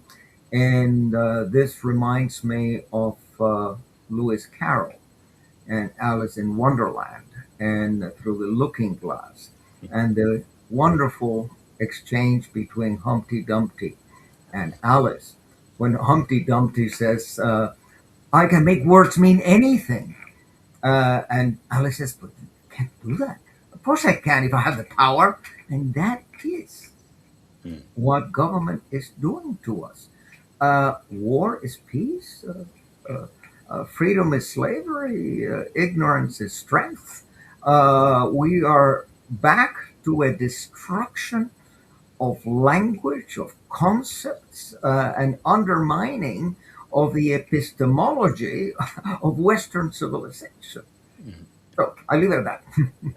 I have to say, if you wish to read about, because we do know a lot about the independent media within Europe. Her name is Dr. Ursula Edgington on Substack, and some great articles there about. I got a company called Oval Media. It went down. It went through some terrible times. It's just one example, but you need to, if you get a chance, read that. I think you'd find that interesting.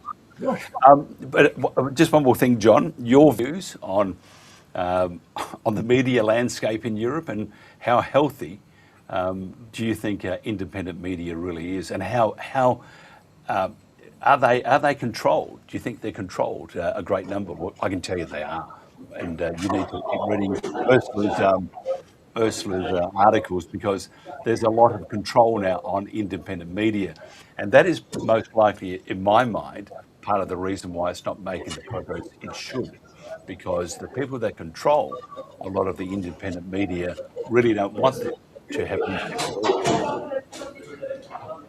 Yeah, that sounds possible to me. I mean, of course, not all the independent media are. No. That sounds quite right. I'm afraid I think that, as Alfred suggested in his quote from Alice in Wonderland, which is to be master, that ultimately that's the issue. It's an issue of power. Yes, I think public discussion, free discussion is an absolutely essential good. But I'm skeptical about the real power of the people. I think it's elites that decide, it's states that decide. Our states collectively have been on a downward spiral now for a long time. I've mentioned it twice already, but I encourage people to read Blaise Metrovelli's speech, the head of MI6. It's just a load of rubbish. It's a word salad. And you realize that in our systems today, in all our collective West governments, only the worst people get to the top. Only mediocre people get to the top. The system generates mediocrity, like Brezhnevite socialism. It attracts mediocre people, and mediocre people flourish in it.